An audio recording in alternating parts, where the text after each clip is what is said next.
Story की शुरुआत होते ही जियांगशी लात मारकर दरवाजा खोलती है और देखती है कि उसका हस्बैंड किसी और लड़की के साथ रोमांस कर रहा है। अपनी वाइफ को देखकर बेचारा हस्बैंड डर जाता है और उसकी बोलती बंद हो जाती है। वाइफ बोलती है, तुम्हारी हिम्मत कैसे हुई मुझे धोखा देने की? तो ये कहता है कि वो मैं एक्साइटमेंट के चक्कर में आकर ये सब कर दिया। तुम बहुत ही ज्यादा अजीब लड़की हो, तुम बहुत गुस्सा करती हो, मुझे डांटती हो और एक स्वीट वाइफ की तरह बिहेव नहीं करती। जियांगशी कहती है, रुको मैं तुम्हें अभी एक्साइटमेंट फील कराती हूँ। ऐसा थप्पड़ मारती है कि बेचारे हस्बैंड को चक्री की तरह घुमा देती है। ऐसा बिहेवियर देखकर ये बेचारी लड़की डर जाती है और कहती है, प्लीज मुझे कुछ मत करना। जियांगशी यहाँ से चली जाती है। नेक्स्ट सीन में हम देखते हैं कि जियांगशी काफी नशे में रो रही होती है और कहती है कि मेरे हस्बैंड ने मुझे धोखा दिया, वो ऐसा कैसे कर सकता है?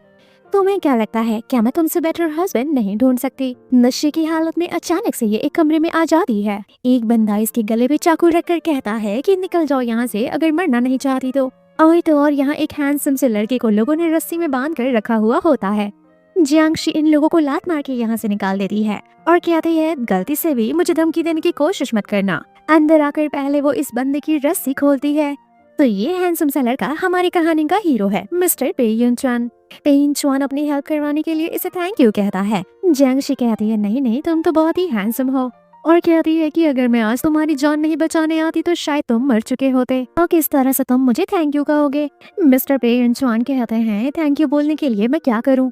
जियांगशी तो इसे गोद में ही उठा लेती है और बेड पर फेंकते हुए कहती है कि मैंने तुम्हारी जान बचाई है तो चलो तुम्हें मुझसे शादी करनी चाहिए। बेचारे मिस्टर पे तो डर चुके होते हैं कि ये कैसी लड़की है और मिस्टर पे के साथ वो जबरदस्ती भी कर डालती है। नेक्स्ट मॉर्निंग जब वो होश में आती है तो उसे याद आता है कि उसने कल रात को क्या करा था। एंड देन ये सब चीज का हिसाब लिखती है और कहती है कि होटल के टूटे हुए दरवाजे का और तुम्हारे साथ रात बिताने का मैंने पैसा भर दिया है, हमारे बीच कोई कनेक्शन नहीं होना चाहिए। देखते हैं थोड़ी देर बाद कि मिस्टर पेयुन चन को होश आता है। तभी यहाँ मिस्टर पेयुन चन का असिस्टेंट आता है। वो सवाल करता है कि कल रात हम आपको ढूंढ रहे थे, आखिर आप कहाँ चले गए थे? लेकिन मिस्टर पे ऑर्डर देते हैं होटल का सर्वेलेंस फुटेज निकलवाने के लिए। नेक्स्ट सीन में हम देखते हैं कि जियांगशी की मम्मा उसे पनिशमेंट देती हैं और उसके हाथों में बड़ा सा पौधा रखवा देती हैं। कहते हैं कि तुमने अपने हस्बैंड को छोड़ दिया, जल्द से जल्द अपने लिए कोई अच्छा सा हस्बैंड ढूंढ लो। तुम्हारे इन प्यारे प्यारे दो बच्चों का ख्याल कौन रखेगा? क्या इन्हें बिना फादर के ही तुम पाल पोस कर बड़ा करोगी? जियांगशी कहती है, मम्मा मैं अभी सिंगल रहना चाहती हूँ। और हम देख पाते हैं कि जरूर इसके अंदर कोई सुपरनैचुरल पावर है क्योंकि ये अपनी एक उंगली से इस फ्लावर पॉट को उठा लेती है। मम्मा के काफी फोर्स करने पर जियांगशी कहती है कि 3 दिन के अंदर अंदर मैं अपने बच्चों के लिए रिलायबल डैड ढूंढ कर लाऊंगी। जिसके बाद हम देखते हैं ये अपने बच्चों के साथ बैठकर डिस्कस करती है कि मैं तुम लोगों के लिए अब डैड कहाँ से ढूंढूं। बच्चे कहते हैं, डोंट वरी मम्मा, हमारे होते हुए आपको कोई तकलीफ नहीं होगी। एंड देन ये अपने अरेंजमेंट्स दिखाते हैं। एक पोस्टर पर इन्होंने लिखा हुआ होता है कि हमारे ब्यूटीफुल मम्मा के लिए एक हैंडसम सा हस्बैंड चाहिए। हमारी मम्मा बहुत रिच हैं और उनके पास बहुत पैसे हैं। मम्मा कहती हैं, गलती से भी इन सारी चीजों का इस्तेमाल मत करना, ये प्लान मुझे बिल्कुल पसंद नहीं आया। लेकिन बच्चे अपनी माँ की बात कहाँ मानने वाले। दूसरी तरफ मिस्टर पेयुन चन जो कि यहाँ से गुजर रहा होता है और तभी वो जियांगशी से टकराता है, लेकिन जियांगशी मिस्टर पे को गिरते हुए कैच कर लेती है। बच्चे भी आकर तुरंत लिपट जाते हैं और कहते हैं कि हमें डैडी मिल गए। मिस्टर पे सवाल करते हैं कि ये बच्चे मुझे डैडी क्यों बोल रहे हैं। शुहान कहती है, क्योंकि कल रात मैंने सपने में देखा था कि आप मेरी मम्मी को गले लगा रहे थे। यहाँ भाई भी कहता है कि हाँ, मैंने भी अपने सपने में आपको 3 बार मम्मा को हक करते हुए किस करते हुए देखा है। बेटा तो ये तो कहता है कि मेरी मम्मी अभी सिर्फ बच्ची है, क्यों ना आप उन्हें एक बार डेट करके देखो, वो बहुत ही अच्छी लड़की है। सिस्टर्स तो ये तो कहती है कि देख लो, हमारी मम्मी बहुत ही सुंदर है, आपको सिर्फ एक ही बार चांस मिल रहा है, और अगर हमारी मम्मी आपको अच्छी लगी तो शादी के बाद आपको ये क्यूट क्यूट छोटे से बच्चे भी मिलेंगे, जो कि बहुत ही अच्छी डील है। मिस्टर पे को कन्विंस करने के लिए ये लोग ये तक कहते हैं कि आपको पता है हम कितनी गरीबी में रह रहे हैं, बरसात में हमें बॉक्स में सोना पड़ता है, और हमारी मम्मी इतनी ज्यादा वीक हो गई हैं कि सभी लोग हमें परेशान करते हैं और हमारी मम्मी हमारे लिए स्टैंड तक नहीं ले पाती। जियांगशी ये सब देखकर हैरान होती है कि बच्चे ये सब क्या कर रहे हैं और गुस्से में वो टेबल में फोर्क से छेद कर देती है। ये बिहेवियर देखते ही मिस्टर पे को याद आ जाता है कि ये तो वही लड़की है जियांगशी कहते हैं, मिस्टर देखिए ये छोटे छोटे बच्चे क्या बातें कर रहे हैं, इनकी बातों का ध्यान मत दीजिए। मेरी मम्मा हमेशा मुझे फोर्स करती रहती है शादी करने के लिए, और उन्होंने मेरे सारे कार्ड्स फ्रीज कर दिए हैं और बोला है शादी करने के लिए। अब इन लोगों को पैसे खर्चे करने के लिए नहीं मिलेंगे, इसलिए ये लोग आपको कन्विंस कर रहे हैं। जियांगशी सॉरी बोलकर अपने बच्चे को यहाँ से ले जाने वाली होती है, लेकिन तभी अचानक से मिस्टर पे इन्हें रोकते हुए कहते हैं कि अगर इतनी जल्दबाजी है तो कैसा होगा कि हम दोनों शादी कर लें। ये सुनते ही जियांगशी बच्चों से कहते हैं कि वाह तुम लोग तो बड़े चालाक हो, तुम लोगों ने तो मेरा काम आसान कर दिया। जिसके बाद मिस्टर पे अपने आप को इंट्रोड्यूस करते हैं, और जैसे ही वो अपना नाम मिस्टर पे यानचुन बताते हैं, जियांगशी हैरान हो जाती है और कहती है कि आप तो वही मिस्टर पे हो ना, जो इस शहर में मोस्ट रिचेस्ट पर्सन में से एक है। ये सुनकर मिस्टर पे कहते हैं कि हाँ हाँ सही बोल रही हैं, मैं वही मिस्टर पे हूँ। मिस्टर पे यानचुन बताता है कि मेरी फैमिली बाहर से जितनी शॉर्टेड दिखती है उतनी है नहीं। मेरे परिवार में एक अंकल हैं जो कि हमेशा ही हमारी प्रॉपर्टी का हेड बनने की कोशिश करते हैं, क्योंकि मैं बच्चा पैदा करने के काबिल नहीं हूँ। अब जबकि मैं तुमसे शादी करता हूँ तो मुझे 2 बच्चे मिलेंगे जिन्हें मैं क्लेम कर सकता हूँ कि ये मेरे बच्चे हैं, एंड देन मैं उन प्रॉपर्टीज का हेड भी बन सकता हूँ। जियांगशी भी कन्विंस हो जाती है और कहती है कि हाँ हाँ मुझे कोई दिक्कत नहीं है शादी करने में। वैसे भी मेरी मम्मा ने कहा है कि अगर मैं 3 दिन में शादी नहीं करती हूँ तो वो मुझे घर से बाहर निकाल कर फेंक देंगी। यानचुन कहता है कि अब जबकि हम दोनों शादी करने वाले हैं तो मैं तुम्हें बता दूं कि मेरे सेकेंड अंकल हमेशा मुझे टारगेट करते रहते हैं, इसीलिए तुम्हें थोड़ा मेंटली प्रिपेयर होना होगा। जियांगशी कहते हैं डोंट वरी, मुझे बहुत अच्छे तरीके से आता है ऐसे लोगों को हैंडल करना। नेक्स्ट सीन में हम देखते हैं कि ये दोनों लोग अपना मैरिज सर्टिफिकेट ले लेते हैं। जियांगशी अपने आप को होशियार समझते हुए कह रही होती है कि मैं कितनी चालाक हूँ, एक ही दिन में मैंने अपने लिए हस्बैंड ढूंढ लिया। जियांगशी मिस्टर पे से कहते हैं सब कुछ तो हो गया, अब चलती हूँ यहाँ से। मिस्टर पे कहते हैं अरे रुको रुको, अपना कॉन्टैक्ट नंबर तो देती जाओ। नेक्स्ट सीन में हम मिस्टर पे के डैड को देखते हैं। यहाँ सेकेंड अंकल डैड का कान भर रहे होते हैं और कहते हैं कि आपने जिस लड़की को मिस्टर पे यानचुन के डेट के लिए अरेंज करा था, मिस्टर पे उस लड़की के साथ डेट पर नहीं गए। ये सुनकर डैड को अजीब लगता है। सेकेंड अंकल तो ये तक कह देते हैं कि मुझे तो लगता है कि ये लड़का लड़का है ही नहीं, एक्चुअल में इसे लड़कों में ही इंटरेस्ट है। ये सब सुनकर मिस्टर पे के डैड कहते हैं कि तुम्हारी हिम्मत कैसे हुई बेहूदी बातें मेरे सामने करने की। और तभी यहाँ पर मिस्टर पे यानचुन आ जाते हैं अपनी शादी की खबर लेकर और कहते हैं कि ये देखिए मेरी शादी का कार्ड और तो और मेरे दोनों बच्चों की फोटोज। सेकेंड अंकल कहते हैं कि माना कि तुम प्रॉपर्टी के हेड बनना चाहते हो, लेकिन तुम इन्हें ऐसे बेवकूफ नहीं बना सकते। रैंडमली किसी भी लड़की और उसके बच्चे को उठाकर तुम अपनी फैमिली नहीं बता सकते। ग्रैंडपा कहते हैं कि जरा फोटो ध्यान से तो देखो, इन दोनों बच्चों की तस्वीर मिस्टर पे की तरह लग रही है। ग्रैंडपा मिस्टर पे यानचुन से कहते हैं कि कल बर्थडे बैंक्वेट है, तुम वहाँ अपनी बीवी और बच्चों को लेकर आओगे, मैं उन सबसे मिलना चाहता हूँ। बेचारे अंकल अब नेक्स्ट प्लानिंग क्या करेंगे वो तो आगे पता चलेगा। सोचते हैं कि इतनी आसानी से तुम इस प्रॉपर्टी के हेड नहीं बन सकते, ये सब कुछ इतना आसान नहीं होगा तुम्हारे लिए। दूसरी तरफ हम देखते हैं जियांगशी की मम्मा कहती हैं कि तुम एकदम मेरे पर गई हो, तुम ट्रिप पर घूमने के लिए गई थी, लेकिन देखो अपने लिए हैंडसम सा हस्बैंड लेते आई। छोटी कहती है डैडी सिर्फ टॉल एंड हैंडसम ही नहीं बल्कि वो पे ग्रुप के सीईओ हैं। आंटी कहती है मैं जानती हूँ तुम दोनों छोट को बहुत ही चालाक हो, अपने लिए तुम लोगों ने बहुत ही वेल्दी डैड ढूंढ कर निकाला है। तभी यहाँ पर यानचुन का कॉल आता है, कहता है तैयार रहना, आज शाम को मैं तुम्हें लेने के लिए आऊंगा, अपनी फैमिली में मिलाने के लिए सबसे, लेकिन ध्यान रखना मे बी सेकेंड अंकल तुम्हें परेशान करने के लिए कोई चाल चले। जियांगशी कहती है चिंता मत करो, मैं सब कुछ हैंडल कर लूंगी, लेकिन मिस्टर पे कहते हैं नहीं नहीं तुम समझ नहीं रही, सिचुएशन काफी ज्यादा टफ है, मिलो तो फिर मैं तुम्हें बताता हूँ। आंटी कहते हैं देखो देखो कितना ब्लश कर रही है, पहली ही मुलाकात में शादी और अब वो तुम्हें अपनी फैमिली से मिलाना चाहता है, लड़का बहुत ही लॉयल लगता है। आंटी इसके लिए ढेर सारी आउटफिट मंगाती है ताकि ये बेस्ट तरीके से तैयार होकर और खूबसूरत लगते हुए जाए। मम्मा ऑर्डर देती हैं कि बढ़िया सा makeup, matching jewellery and sandal सब कुछ होना चाहिए। थोड़ी ही देर बाद हम देखते हैं जियांगशी एक एक ड्रेस पहन कर आती है। जब तक ड्रेस पसंद नहीं आ जाता तब तक वो चेंज करती रहती है और फाइनली वो एक ऐसा रेड कलर का आउटफिट पहन कर आती है कि सभी के मुंह खुले के खुले रह जाते हैं और बच्चे कहते हैं कि हमारी मम्मा को तो हीरोइन होना चाहिए था। पे यानचुन भी यहाँ पहुँच जाता है जियांगशी को पिक करने के लिए और जैसे ही उसकी नजर जियांगशी पर पड़ती है तो उसे देखकर तो इसके मुंह खुल जाते हैं और उसे देखता ही रह जाता है। जियांगशी कहती है अंदर चलो, बैठने दोगे या फिर सिर्फ देखते ही रहोगे। पेह्यन से समझाता है कि तुम बहुत ही प्यारी लग रही हो, लेकिन देखो बर्थडे पार्टी में सेकंड अंकल जरूर कोई प्लानिंग कर सकते हैं और शायद ये दिन शांति से ना गुजरे। जियांगशी कहती है चिंता मत करो, सब ठीक से गुजरेगा। और तभी हम देखते हैं कि थोड़ी देर बाद मिस्टर पे के गाड़ी के सामने ढेर सारे लोग आ जाते हैं ताकि वो मिस्टर पे को यहीं पर मारकर लिपटा सके। ये लोग पूरी स्पीड में गाड़ी यहाँ से कैसे तैसे करके निकालते हैं, लेकिन आगे जाकर और भी गुंडे मिलते हैं। मिस्टर पे बोलते हैं बहुत हुआ, अब मुझे जाकर नीचे इनसे फाइट करना होगा। वाइफ रोकने की कोशिश करती है, लेकिन असिस्टेंट वाइफ को लेकर यहाँ से बहुत दूर चला जाता है। और दूसरी तरफ मिस्टर पे जो कि अकेले फाइट कर रहे होते हैं। जियांगशी असिस्टेंट को समझाती है कि गाड़ी वापस लेकर चलो, शायद तुम जानते नहीं कि मैं बहुत ही बड़ी फाइटर हूँ। असिस्टेंट ये सुनकर कन्विंस हो जाता है, जिसके बाद वो मैडम को वापस उसी जगह पर लेकर आता है। मैडम स्टाइल मारते हुए कहती हैं कि एक बंदे के साथ 6-6 बंदे लड़ रहे हो, ये फेयर फाइट थोड़ी ना है, क्यों ना मुझे भी ऐड कर लो। ऐसा कहकर वो सबकी छुट्टी कर देती हैं। एक आदमी कहता है ये लड़की नहीं मॉन्स्टर है, इसे तो गाड़ी से कुचल देना चाहिए।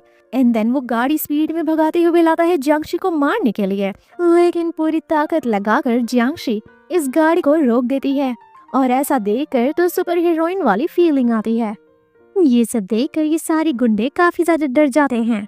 बेचारा हीरो तो हैरान ही हो जाता है कि आखिर उसने किस लड़की से शादी कर ली। जियांगशी कहती है मैं हमेशा कहती हूँ कोई तकलीफ नहीं होगी, और मेरे कहने का यही मतलब होता है। बेचारे मिस्टर पे पूछते हैं कि तुम खाने में क्या खाती होगी, लेकिन तभी पीछे से कोई आकर पेन जॉन पर अटैक कर देता है। जियांगशी परेशान होकर कहती है चलो हॉस्पिटल चलते हैं। मिस्टर पे कहते हैं नहीं, आज बहुत ही इम्पोर्टेंट ओकेजन है, हमें वहाँ पहुँचना होगा। जिसके बाद ये इसे गोद में उठाकर यहाँ से ले जाती है। मिस्टर पे तो अपनी वाइफ को घूर घूर कर देख रहे होते हैं कि ये क्या भला है, और 5 साल पहले वाली सीन याद करते हैं कि एक लड़की ने मुझे इसी तरह से गोद में उठाया था। वो यहाँ सवाल कहते हैं क्या तुम 5 साल पहले उसी होटल में गई थी। ये कहती है उस होटल में तो मैं हमेशा आती जाती रहती हूँ। मनी मन में सोचती है उसी होटल में मेरे हस्बैंड ने किसी और लेडी के साथ मुझ पर चीट करा था, और उसी होटल में मैंने एक बंदे के साथ वन नाइट स्टैंड करा था, न जाने वो बंदा अभी कहाँ होगा।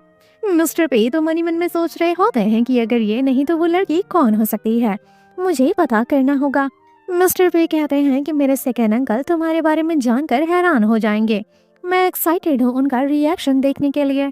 जियांगशी कहती है हमें पहले हॉस्पिटल चलना चाहिए तुम्हारे चोट को दिखाने के लिए, लेकिन तभी ये सोचती है कि उप्स मेरी तो सीक्रेट सामने आ गई, मुझे डेलिकेट होने का एक्टिंग करना था। ये सवाल करती है कहीं तो मुझे डिवोर्स तो नहीं दे दोगे क्योंकि मैं बहुत ही पावरफुल हूँ। पेयन चॉन कहता है कि ये कैसा एक्सक्यूज है कि मैं तुम्हारे स्ट्रांग होने पर तुम्हें डिवोर्स दे दूंगा। दूसरी तरफ पार्टी में सेकंड अंकल जो कि ये सोच रहे होते हैं कि अभी तक पेयन चॉन आया नहीं है, शायद उनके गुंडों ने उनका काम खल्लास कर दिया है। आज ग्रैंडपा का बर्थडे होता है और पेयन चॉन यहाँ टाइम पर नहीं आया, इसीलिए जितने भी रिलेटिव्स होते हैं सभी लोग उसके बारे में उल्टा सीधा बोलने लग जाते हैं कि ग्रैंडपा के बर्थडे पर वो ऐसा कैसे कर सकता है, ये तो बहुत ही बड़ी डिसरिस्पेक्ट है। सेकंड अंकल तो ये तक कह देते हैं क्यों ना हम केक कट करें, उसके बिना पता नहीं वो कब आएगा। लेकिन तभी पेयन चॉन अपनी वाइफ के साथ यहाँ आता है और कहता है मेरे बिना केक कैसे कट हो सकता है, और किसने कहा कि मैं यहाँ नहीं आऊंगा। पेयन चॉन यहाँ आकर ग्रैंडपा को बताता है कि रास्ते में हमें कुछ प्रॉब्लम आ गई थी। ग्रैंडपा सवाल करते हैं कैसी प्रॉब्लम। मिस्टर पे कहते हैं ये तो आपको सेकंड अंकल से पूछना चाहिए। सेकंड अंकल भी कहते हैं कि ये तुम कैसी बातें कर रहे हो, मुझे कैसे पता होगा कि तुम्हें क्या प्रॉब्लम आई थी। पेयुआन तो कहता है कि आपकी शक्ल से साफ साफ पता चल रहा है कि मुझे जिंदा देखकर आप बहुत ही ज्यादा निराश हो गए हैं। ये सब सुनकर सेकंड अंकल का बेटा कहता है कि तुम मेरे डैड से ऐसे कैसे बात कर सकते हो, उन्होंने कहा ना कि उन्हें नहीं पता। तभी ग्रैंडपा गुस्सा करते हुए कहते हैं कि आज मेरा जन्मदिन है, आज ही तुम लोग दुनिया भर के कलेश कर लो। वेल यहाँ ग्रैंडपा जियांगशी से सवाल करते हैं कि मुझे पेयुआन ने बताया है कि तुम दोनों के ब्रेकअप के बाद तुम अपने बच्चों को 3 साल से अकेले पाल पोस रही थी। ये तो मन में सोचती है कि अच्छा हुआ मैंने पहले ही रिहर्स कर लिया कि हमें यहाँ आकर क्या बोलना है। जियांगशी कहती है कि मेरे दोनों बच्चे बहुत ही वेल बिहेव्ड हैं और मेरी मॉम को भी वो दोनों बहुत ही पसंद हैं, बल्कि मेरी माँ हमेशा मुझे फोर्स किया करती थी कि मैं जल्दी से पेयुन चॉन से शादी कर लूं, अपने लिए नहीं ना सही बच्चों के लिए ही शादी कर लूं। ये सुनकर जियांगशी से वो कहता है कि तुम मुझसे शादी बच्चों की वजह से की हो ना, तुम मुझसे प्यार नहीं करती ना। जियांगशी कहती है नहीं नहीं ऐसा नहीं है। ग्रैंडपा कहते हैं तुम दोनों के बिहेवियर को देखकर साफ पता चल रहा है कि अब पेयुन चॉन पापा बन चुका है। तभी यहाँ एक आंटी कहती है चलो जियांगशी घर की बहू बन गई हो, चलो सबसे पहले रस्में पूरी करो और ग्रैंडपा को चाय ऑफर करो। जब वो चाय ऑफर करने के लिए जाती है तो वो नोटिस करती है कि आंटी तो पैर लगाकर इसे गिराने की प्लानिंग कर रही हैं।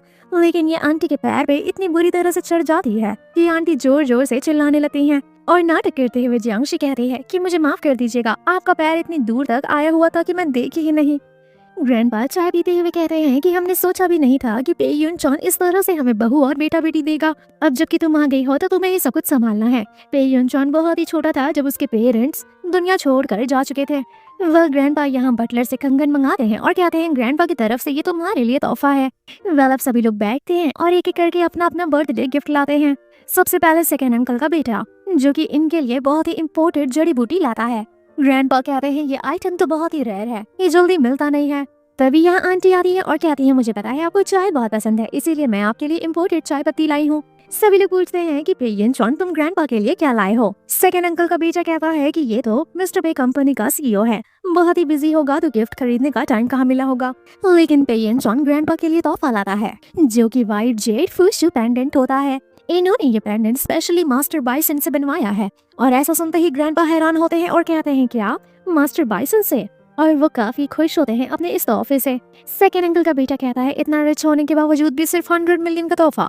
तभी जियांशी कहती है पैसा मैटर नहीं करता, वैसे भी ग्रैंडपा के पास किस चीज की कमी है, तुम्हें यहाँ सोच देखनी चाहिए। ग्रैंडपा को मास्टर जियांगशेंग बहुत पसंद है और उनके हाथों से ये पेंडेंट बनवाना कोई आसान काम नहीं है। मास्टर भी कहते हैं मेरी बहू रानी बिल्कुल सही कह रही है। वेल तभी सेकेंड अंकल की बारी आती है और वो कहता है कि मेरा गिफ्ट सबसे कीमती होने वाला है। वो एक पेंटिंग मंगाता है जो कि फेमस पेंटर बॉबू शेरिन के द्वारा बनाया गया है और ये पेंटर बहुत ही फेमस है जो कि ग्रैंडपा को काफी पसंद है।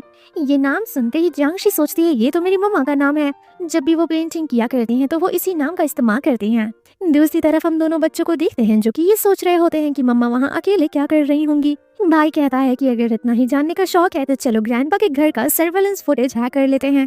सर्वेलेंस हैक करने के बाद हम देखते हैं कि ग्रैंडपा काफी खुश होते हैं और वो कह रहे होते हैं कि वो बहुत ही शानदार पेंटर हैं। उनकी पेंटिंग घर में रखना ही लग्जरी मानी जाती है। जिसके बाद यहाँ पेंटिंग आती है एंड देन ग्रैंडपा पेंटिंग को ध्यान से देखते हैं।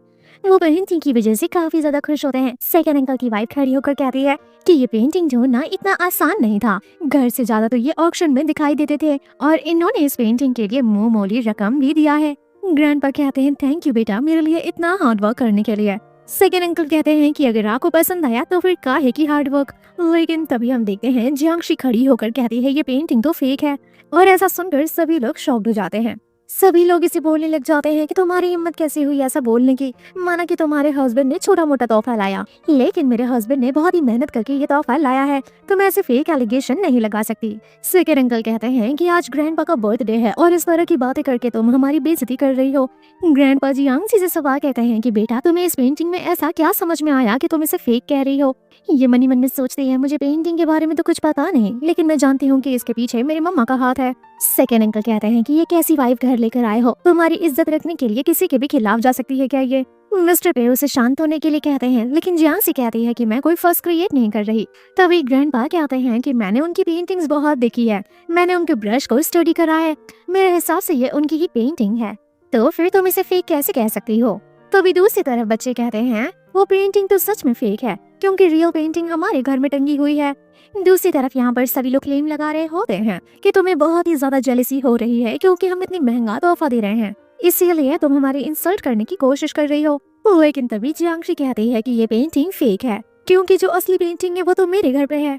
आंटी कहती है चलो मैं मान लेती हूँ, लेकिन तुम्हारे घर पे क्या पता फेक वाली हो और ये रियल वाली हो। सभी के सामने कहते हैं कि मैंने पेंटर को अपने सामने पेंट करते हुए देखा है, वो पेंटिंग भी रियल है बल्कि ये डुप्लीकेट है। ऐसा सुनकर ये लोग हंसने लग जाते हैं कि ये कैसी डिल्यूजनल लड़की है। सेकेंड अंकल का बेटा कहता है कि वो कभी भी किसी के सामने जल्दी पेंट नहीं करते जब तक वो बंदा बहुत ही स्पेशल ना हो। ऐसा सुनकर ये सोचती है कि मेरी मम्मा के इन रूल्स के बारे में मुझे क्यों नहीं पता था। सेकेंड अंकल का बेटा तो ये तो कह देता है कि अब ये मत कहना कि वो पेंटर तुम्हारे रिलेटिव या फिर तुम्हारी माँ है, क्योंकि तुम बहुत ही ज्यादा डिल्यूजनल वाली बातें कर रही हो। दूसरी तरफ बच्चे कहते हैं कि हमें मॉम को जाकर प्रोटेक्ट करना होगा क्योंकि वहाँ लोग मॉम को बुली कर रहे हैं। दूसरी तरफ जियांशी जो कि मन में सोच रही होती है कि वो तो मेरी माँ ही है, मेरी मॉम ही इतनी बड़ी पेंटर है, इन लोगों को पता चलेगा तो क्या होगा। तभी हम देखते हैं कि यहाँ बच्चे अपनी मॉम को कॉल करके कहते हैं कि हम आपको बचाने के लिए आ रहे हैं ग्रैंडमा की पेंटिंग लेकर। सभी को कहते हैं कि 10 मिनट रुको, मेरा बच्चा यहाँ पर ओरिजिनल पेंटिंग लेकर आ रहा है। सेकंड अंकल का बेटा कहता है कि हाँ हम 10 मिनट रुकते हैं, उसके बाद तुम्हारी इंसल्ट करेंगे। तभी सेकंड अंकल का बेटा ये भी कहता है कि बाद में ये एक्सक्यूज मत बनाना कि तुम्हारा बेटा खो गया और पेंटिंग भी खो गई। तभी सेकंड अंकल यहाँ कहने लग जाते हैं कि तुम यहाँ सभी का टाइम वेस्ट कर रही हो, आज ग्रैंडपा का बर्थडे है और फालतू का सीन क्रिएट कर रही हो। यहाँ पर सभी लोग जॉन्शी को टारगेट कर रहे होते हैं, लेकिन पे युनचॉन स्टैंड लेते हुए कहता है कि अगर आज मेरी बीवी ये प्रूव नहीं कर पाती है कि ये पेंटिंग फेक है तो मैं अपनी सारी प्रॉपर्टी आपके बेटे के नाम पर कर दूंगा। आंटी कहती है याद रखना अपना ये चैलेंज, क्योंकि तुम ये चैलेंज जल्द ही हारने वाले हो। वाइफ भी कहती है तुम्हें इतना बड़ा गैम्बलिंग गेम नहीं खेलना चाहिए था। हस्बैंड कहता है मैं तुम पर ज्यादा भरोसा करता हूँ।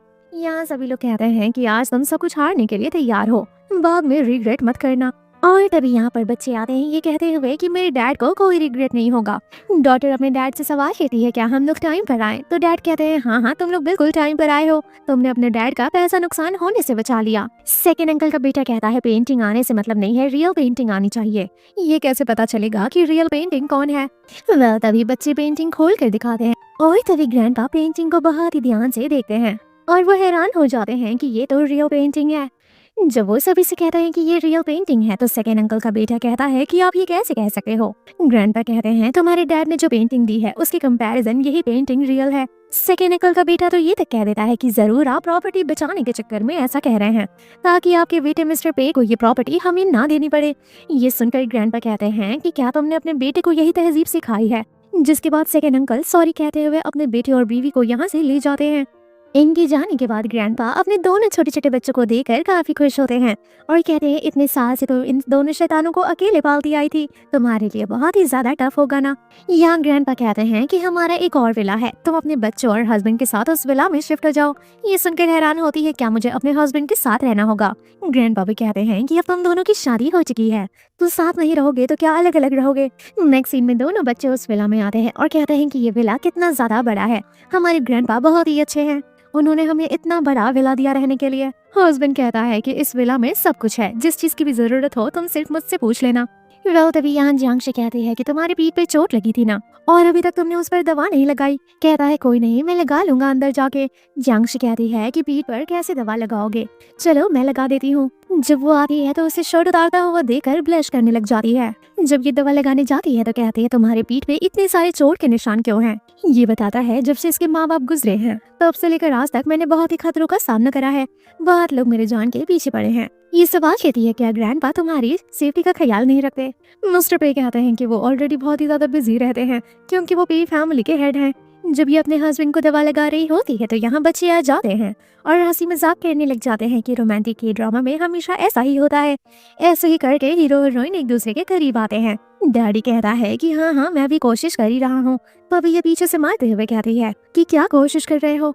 नेक्स्ट मॉर्निंग हम देखते हैं कि दोनों बच्चे अपने पेरेंट्स के लिए ब्रेकफास्ट प्रिपेयर करते हैं और ऐसा देखकर मम्मा को काफी अच्छा लगता है। मम्मा कहती है ये जूस इतना गड़बड़ क्यों लग रहा है? तभी बेटा कहता है कि वो आम ठीक से पके नहीं थे ना, इसीलिए थोड़ा अजीब टेस्ट है। दोनों हस्बैंड वाइफ ये जूस पी जाते हैं। तभी यहाँ बच्चों को खुजली होने लग जाती है और मम्मा परेशान हो जाती है कि क्या हुआ। पता चलता है कि बच्चे को तो मैंगो से एलर्जी है। तभी हम देखते हैं कि हस्बैंड को भी इचिंग होने लग जाती है। यहाँ पता चलता है कि हस्बैंड को भी मैंगो से एलर्जी है। ये हॉस्पिटल चलने के लिए कहते हैं, लेकिन पे युचुआन कहता है कि हमारे घर पर मैंगो एलर्जी के लिए स्पेशल मेडिसिन है, तो रुको मैं लेकर आता हूँ। बच्चे को दवा लगाती है एंड देन रेस्ट करने के लिए बोलती है। मना करती है कि अगर तुम इधर उधर घूमे तो फिर मैं तुम लोगों की तोड़ाई करूंगी।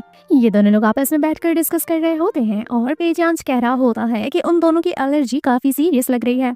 जियांग कहते हैं कि उन्हें मैंगोज से एलर्जी है, लेकिन फिर भी उन्हें मैंगोज खाना काफी ज्यादा पसंद है। मैं चाहे कितना भी ध्यान दे लूं, पीठ पीछे वो लोग मैंगोज खा ही लेते हैं। यहाँ बेचारी जियांगशी कह रही होती है कि ये सब कुछ मेरी एक्स की वजह से है, अगर उसे मैंगो एलर्जी नहीं होता तो ये जेनेटिकली ट्रांसफर नहीं होता। यहाँ मिस्टर पे सवाल कहते हैं, वेल तुम अपने हस्बैंड से कैसे मिली थी? जब तुम दोनों एक दूसरे को डेट कर रहे थे तो क्या तुम्हें नहीं पता था कि उसे मैंगो एलर्जी है? बनिए याद करती है जब ये नशे में थी तो ये किस तरह से उस आदमी का शर्ट फाड़ कर जबरदस्ती उसके साथ इंटीमेट होती है। एंड देन कहती है कि मैं तुम्हें नहीं बता सकती, हम बस ऐसे ही रैंडमली मिल गए थे। वह जियांगशी कहती है मेरे बारे में छोड़ो, अपने बारे में बताओ, तुम्हारे ग्रैंडपा को बच्चे इतने पसंद है तो तुमने शादी क्यों नहीं करा? ये कहता था ऐसा कुछ नहीं है, मैं बस शादी नहीं करना चाहता था। तो ये सवाल कहती है क्या कोई तुम्हारी गर्लफ्रेंड थी, क्या तुमने कभी किसी को डेट करा है? लेकिन ये कहता है नहीं नहीं ऐसा कुछ नहीं है। ये सुनकर ये एक्साइटेड हो जाती है कि ये लड़का तो सिर्फ पहली बार मुझसे मिल रहा है। जियांग सवाल भी करती है कहीं ऐसा तो नहीं कि तुम्हें औरतें पसंद नहीं है? तो ये गुस्से में कहता है नहीं ऐसा नहीं है, मैं मर्दों में इंटरेस्टेड नहीं हूँ, जैसा तुम सोच रही हो वो सब बिल्कुल भी नहीं है। जियांग सवाल भी करती है तो क्या आज तक तुम्हें कोई ऐसी लड़की पसंद नहीं आई जिसे तुम बहुत ही अच्छे लगे हो? तो ये सोचता है उसी लड़की के बारे में जो नशे में होने की वजह से इसके साथ जबरदस्ती करती है। मन ही मन में ये कहता है कि उससे प्यार तो नहीं हो पाया लेकिन वो मेरे दिल में एक छाप छोड़ कर गई है। ये सवाल करती है बताओ बताओ कौन है? तो ये बताता है कि जब हम पहली दफा मिले थे तो वो मुझे गुंडों से बचाई थी। ये कहती है ये तो तुम मेरी बात कर रहे हो। तो ये कहता है नहीं नहीं तुम दोनों में काफी ज्यादा डिफरेंस है, जिससे हमें ये पता चलता है कि मिस्टर पे को तो याद ही नहीं है कि वो लड़की एग्जैक्टली दिखती कैसी है। जियांग सवाल करती है कोई निशानी तो होगी? तो ये कहता है कि कोई निशानी नहीं, लेकिन वो एक लेटर मेरे लिए छोड़ कर गई थी। जल्दी से ये लेटर लाकर इसे दिखाता है, लेकिन जब ये लेटर देखती है तो इसमें कुछ लिखा ही नहीं होता। मिस्टर पे कहते हैं लगता है इतने दिन से इस लेटर को रखने की वजह से इसकी स्याही उड़ गई। जियांग कहते हैं कहीं तो मुझे पागल तो नहीं बना रहे मुझे जेलसी फील कराने के लिए? ये कहता है मैं ऐसा क्यों करूंगा, वो सच में मेरे लिए लेटर छोड़ कर गई थी। ये पूछते भी है कि वेल लेटर में उसने क्या लिखा था? तो ये बताता है कि उसने लिखा था कि वो मुझसे दोबारा कभी नहीं मिलना चाहती। मुझे तो ऐसा भी लगता है कि शायद वो मुझे बहुत पहले ही भूल गई होगी। बेचारी को सैड देखकर जियांग सी तो मजे ले रही होती है। वेल नेक्स्ट सीन में ग्रैंडपा मिस्टर पे से बोलते हैं कि मुझे और तुम्हारे सेकंड अंकल को ऐसा लगता है कि तुम बहुत ही कैपेबल हो और तुम कंपनी को काफी आगे तक ले जा सकते हो। वो सेकंड अंकल से पूछता है सेकंड अंकल क्या आपको कोई इतराज नहीं है अगर मैं कंपनी का हेड बनता हूँ? तो सेकंड अंकल कहते हैं कि ग्रैंडपा ने डिसाइड करा है, मुझे कैसे कोई इतराज हो सकता है? लेकिन अंदर ही अंदर सेकंड अंकल को काफी जेलसी हो रही होती है। वेल दूसरी तरफ हम देखते हैं कि सभी लोग तैयार हो रहे होते हैं और तभी छोटी डॉटर कहती है कि मेरा भाई और डैड दोनों लोगों का बिहेवियर कितना सेम है। ये सुनकर मिस्टर पे मजाक करते हैं जियांगशी से कि मुझे तो लगता है कि ये दोनों बच्चे मेरे ही हैं। तब ये कहते हैं कि सबने देखना बंद करो, ये बच्चे इतने क्यूट हैं, तुम्हारे कैसे हो सकते हैं? और तभी यहाँ सेकंड अंकल और सेकंड अंकल का बेटा आ जाता है। वो इन दोनों की बातें छुपकर सुनने लगते हैं और रिकॉर्ड करने लगते हैं। जियांगसी कहती है कि इन बच्चों का तुमसे कोई लेना देना नहीं है। और तभी सेकंड अंकल का बेटा कहता है कि मुझे तो पता था कि दाल में जरूर कुछ काला है, और ये देखिए ये बच्चा तो इसका है ही नहीं, फैमिली का हेड बन गया ऐसे लोगों से झूठ बोलकर, ये तो ये सब कुछ डिजर्व करता ही नहीं है। हमें जल्द से जल्द ग्रैंडपा के पास जाकर उन्हें ये इन्फॉर्म करना होगा ताकि वो इसे इस पोजीशन से हटा सके। सेकंड अंकल रोकते हुए कहते हैं कि सिर्फ ग्रैंडपा को नहीं बल्कि पूरी सोसाइटी को पता चलेगा कि मिस्टर पो यो चैन ग्रैंडपा से झूठ बोले हैं, और इस चीज का पश्चाताप वो कैसे करेंगे? सभी के सामने हम उनकी इंसल्ट करने वाले हैं। ये सब होने के बाद मैं पे फैमिली का हेड बन जाऊंगा। नेक्स्ट सीन में हम देखते हैं कि मिस्टर पे यो चैन अपनी वाइफ और बच्चों के साथ पार्टी में एंटर करते हैं। पार्टी में सभी लोग इनकी वाइफ और बच्चे की तारीफ करते हैं कि क्या जोड़ी है और बच्चे भी कितने क्यूट हैं। पार्टी में लोग ये भी कहते हैं कि हमें तो लगता था कि मिस्टर पे के अंदर जरूर कोई खराबी है, तभी वो शादी नहीं करना चाहते, लेकिन देखो वो अपनी गर्लफ्रेंड की वजह से किसी से शादी नहीं कर रहे थे। सही टाइम आने पर उन्होंने दुनिया को बता दिया कि सच्चा प्यार कैसा होता है। यहाँ ग्रैंडपा सभी लोगों से इंट्रोड्यूस कराते हैं कि ये मेरे पोतों का पोता पोती है, और आज के बाद पे फैमिली का हेड मैं नहीं बल्कि मेरा पोता पे यन चैन रहेगा, क्योंकि इसने शादी कर ली है और इसकी खुद की फैमिली भी है और ये काफी ज्यादा कैपेबल है हेड बनने के लिए। ये सब देखकर यहाँ आई हुई लड़कियां तारीफ कर रही होती हैं कि मिस्टर पे यू चैन कितना ज्यादा कैपेबल हैं। वो अपनी फैमिली खो चुके हैं लेकिन फिर भी देखो अपने करियर में कितना बूम कर रहे हैं। रिलेशनशिप हो चाहे कंपनी हो, हर चीज को वो कितने सही ढंग से मैनेज कर रहे हैं। वेल तभी यहाँ पर सेकंड अंकल अपने बेटे के साथ आ जाते हैं बवाल करने के लिए और कहते हैं कि पे फैमिली का हेड बनने की तुम बिल्कुल भी लायक नहीं हो। ग्रैंडपा कहते हैं ये कैसा तमाशा है, आज ये हमारी फैमिली का हेड बनने जा रहा है और तुम इसकी बेइज्जती करने की कोशिश कर रहे हो। सेकंड अंकल कहते हैं कि देखिए वो आपको पागल बना रहा है, आपसे झूठ बोल रहा है और मैं ये सब होते हुए नहीं देख सकता। वाइफ यहाँ सपोर्ट करने के लिए बोलती है कि ऐसा बोलिए ना कि आपको जेलसी हो रही है और आपको बर्दाश्त नहीं हो रहा कि पे यन चान इस खानदान का हेड बनने जा रहा है और इसीलिए आप लोग यहाँ उसे डिसीव करने के लिए आए हैं। ग्रैंडपा कहते हैं कि मैं तुम्हारी बात सुनने के लिए तैयार था, लेकिन अब देखो ये शादी भी कर चुका है और इसके बच्चे भी हैं। पहले जब ये अनमैरिड था तो तुम्हारी बात लॉजिकल थी, लेकिन अब यही कैपेबल है। यहाँ सेकंड अंकल प्रूव करना शुरू करते हैं और कहते हैं कि ये जो बच्चे हैं ये पे यन चान के नहीं है। ऐसा सुनकर यह हैरान हो जाती है, सोचती है कि इसे ये सब कैसे पता चल गया। यहाँ आए हुए गेस्ट भी उल्टी सीधी बातें करने लग जाते हैं कि ऐसा कैसे हो सकता है, ये जो ट्विंस हैं मिस्टर पे यन चान की तरह लगते हैं, तो फिर ये सब कुछ झूठ कैसे हो सकता है। सेकंड अंकल का बेटा कहता है कि भले ही तुमने अपनी शादी रजिस्टर कर ली हो, लेकिन ये बच्चे तुम्हारे खुद के ब्लड का नहीं है, और तो और तुम इस लेडी को इस फैमिली में सिर्फ फ्रॉड करने के लिए लेकर आए हो। बच्चा कहता है कि फ्रॉड किसे कहते हो, फ्रॉड तो तुम लोग हो। ग्रैंडपा को फ्रॉड करने के लिए उल्टी सीधी पेंटिंग लाकर उन्हें झूठ बोल रहे थे। मिस्टर पे कहते हैं कि हमारा टाइम मत वेस्ट करिए, अगर आपके पास कोई सबूत है तो हम आगे बात करेंगे। सेकंड अंकल कहते हैं तुम्हें क्या लगता है क्या हम बिना सबूत के इतनी बड़ी बात करेंगे। एंड देन वो पैटर्निटी टेस्ट रिपोर्ट यहाँ दिखाने के लिए लाते हैं। ऐसा देखकर गेस्ट भी आपस में बात करते हैं कि आई थिंक सेकंड अंकल सही कह रहे हैं, नहीं तो पैटर्निटी टेस्ट वो कैसे ला सकते हैं। जरूर मिस्टर पे यन शन ने जरूर कोई फ्रॉड करा है। ये सब देखकर मिस्टर पे यन शन कहता है कि जरूर आपने ये फेक पैटर्निटी टेस्ट रिपोर्ट बनवाया होगा ताकि आप मुझे हेड बनने से रोक सकें। यहाँ जो बच्चे होते हैं ग्रैंडपा से कहते हैं ग्रैंडपा क्या आप हमें पसंद नहीं करते, आप हमारी शक्ल तो देखिए, हम अपने डैड से कितना मिलते जुलते हैं। तभी सेकंड अंकल का बेटा कहता है कि देखिए ये आप लोगों को मैनिपुलेट कर रहे हैं और ये छोटे छोटे बच्चे सिर्फ एक एक्टिंग का पार्ट हैं। सेकंड अंकल का बेटा कहता है कि मैंने अपने कानों से सुना है, ये लड़की कह रही थी कि ये दोनों बच्चे पे यन शन के नहीं हैं। ये सुनते ही वो कहती है कि मैंने तो सिर्फ गुस्से में कहा था। मियाँ बीवी के बीच में ऐसी नोकझोंक होती रहती है और क्या तुम लोग कान लगाकर हमारी बातें सुनते रहते हो। सेकंड अंकल कहते हैं कि ग्रैंडपा अगर आपको बिलीव नहीं होता है तो आपकी तसल्ली के लिए हम दोबारा से पैटर्निटी टेस्ट करा सकते हैं। ग्रैंडपा कहते हैं कोई नहीं, अगर तुम लोगों को इतना शक है तो मैं पर्सनली पैटर्निटी टेस्ट करवाता हूँ, लेकिन रिजल्ट आने के बाद तुम कोई ऑब्जेक्शन नहीं लगाओगे और फिर मैं जिसे डिसाइड करूंगा वही इस फैमिली का हेड बनेगा। जिसके बाद ग्रैंडपा के बुलाने पर असिस्टेंट यहाँ आता है और मिस्टर पे और उनके बच्चों का हेयर सैंपल लेकर जाता है। वाइफी कहती है कि क्या तुम पागल हो गए हो, टेस्ट में तो ये पता चल जाएगा कि ये तुम्हारे बच्चे नहीं हैं, जिसके बाद तुम्हें इस फैमिली से बाहर निकाल दिया जाएगा। मिस्टर पे ये चंद इसे शांत कराते हुए कहता है डोंट वरी, मेरे होते हुए कुछ नहीं होगा, तुम्हें इतना टेंशन लेने की जरूरत नहीं है। थोड़ी देर बाद पैटर्निटी टेस्ट रिपोर्ट आता है। सेकंड अंकल काफी खुश होते हैं कि अब रियलिटी एक्सपोज हो जाएगी, लेकिन कहानी में ट्विस्ट आता है और हम देखते हैं कि रिजल्ट तो पॉजिटिव होता है और रिजल्ट के अनुसार मिस्टर पे यू चंद के ये दोनों बच्चे खुद के हैं। ग्रैंडपा काफी खुश होते हैं। सेकंड अंकल का कहना होता है कि जरूर इसने घूस दिए होंगे या फिर पैटर्निटी टेस्ट रिपोर्ट को चेंज करवाया होगा। ग्रैंडपा कहता है ये टेस्ट मैंने कराया है तो इसमें पे का क्या हाथ हो सकता है। बच्चे भी यहाँ काफी खुश होते हैं और कहते हैं कि हम तो शुरू से कह रहे थे कि हम इन्हीं के बच्चे हैं और ये हमारे डैडी हैं। वाइफी कहती है कि तुम लोगों ने मेरे बच्चे की काफी इंसल्ट करी है, चलो अब मेरे बच्चों से माफी मांगो। सेकंड अंकल का बेटा गुस्सा करता है और कहता है कि तुम लोग झूठ बोल रहे हो, तुम लोगों ने पैटर्निटी टेस्ट रिपोर्ट चेंज कराया है। ग्रैंडपा भी गुस्सा हो जाते हैं और कहते हैं कि मेरी बहू सही कह रही है, जल्दी से मेरे बच्चों से और मिस्टर पे से माफी मांगो। जिसके बाद ये लोग मजबूर होते हुए माफी मांगते हैं और पे येचन को कांग्रेचुलेशन कहते हैं इस फैमिली का हेड बनने के लिए। ये सब देखकर जो गेस्ट होते हैं आपस में बात करते हैं कि जरूर सेकंड अंकल जेलसी की वजह से ये सब कुछ कर रहे होंगे, क्योंकि उनका भी बेटा है और वो इस परिवार का हेड नहीं बन सका, तो जरूर वो लोग मिस्टर पे को नीचा दिखाने की प्लानिंग कर रहे होंगे।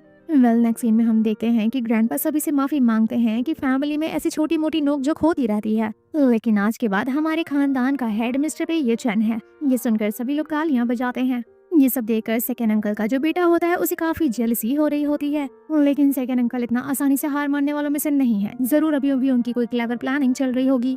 वेल तभी नेक्स्ट सीन में हम देखते हैं कि बहू को ढेर सारे गिफ्ट्स मिल जाते हैं। वो कहती है कि ये सब गिफ्ट किस लिए है। मिस्टर पे कहते हैं ताकि मैं तुम्हारे घर जा सकूं, हमारे यहाँ की ये रस्म है। ये हैरान होती है क्या तुम मेरे फैमिली में चलोगे। मिस्टर पे भी कहते हैं कि अब हम दोनों की शादी हो चुकी है तो तुम्हारे फैमिली में तो जाना ही होगा। मुझे तुम्हारे फैमिली में बहुत पहले ही चले जाना चाहिए था, लेकिन इधर बीच बिजी होने की वजह से मैं प्लान नहीं कर सका। लेकिन जाने से पहले मैं तुम्हें कुछ बताना चाहता हूँ। क्या तुम्हें 5 साल पहले की एक बात याद है, मैं जिस लड़की के साथ होटल में रोमांस कर रहा था और इंटीमेट हो गया था, असिस्टेंट का कहना है कि मेरे साथ उसके बच्चे भी हैं और वो बच्चे ट्विंस हैं। मैंने असिस्टेंट को कह दिया है उन बच्चों का ख्याल रखने के लिए और उन्हें हर एक चीज प्रोवाइड करने के लिए। ये सुनकर कहीं न कहीं इस लड़की को जेलसी होती है और कहती है बहुत ही अच्छी बात है, तुम्हारी तो फैमिली भी है। वेल इतना सब कुछ पता चलने के बाद क्या तुम अभी भी मेरे घर पर आओगे। मिस्टर पे कहते हैं ऑफ कोर्स मैं तुम्हारे घर चलूंगा, भले वो मेरे बीवी बच्चे हैं लेकिन तुम मेरी अभी फर्स्ट प्रायोरिटी हो, सबकी नजर में तुम ही तो मेरी बीवी हो। मुंह बनाते हुए बेचारी कहती है ठीक है तो फिर मैं जाकर तैयार होती हूँ। नेक्स्ट सीन में हम देखते हैं जियांगसी की मम्मा उसका डेस्परेट होकर इंतजार कर रही होती हैं और कहती हैं कि अभी तक वो आई क्यों नहीं। वेल नेक्स्ट सीन में हम देखते हैं तभी यहाँ पर पे चैन और जियांगसी आते हैं। मिस्टर पे कहते हैं कि मैंने सोचा नहीं था कि तुम्हारा घर इतना बड़ा हो सकता है। जियांग कहती है क्यों नहीं, मेरी मम्मा एक बहुत ही बड़ी आर्टिस्ट हैं। वेल तभी यहाँ जियांगसी अपने मॉम से इंट्रोड्यूस कराती है। मॉम काफी गुस्से में होती हैं। जियांग अपने हस्बैंड को बताती है कि मेरी मम्मा एक फेमस पेंटर हैं, बोबो शिरेन। हैरान होते हुए कहता है, बुबू शरण तुम्हारी मम्मा है?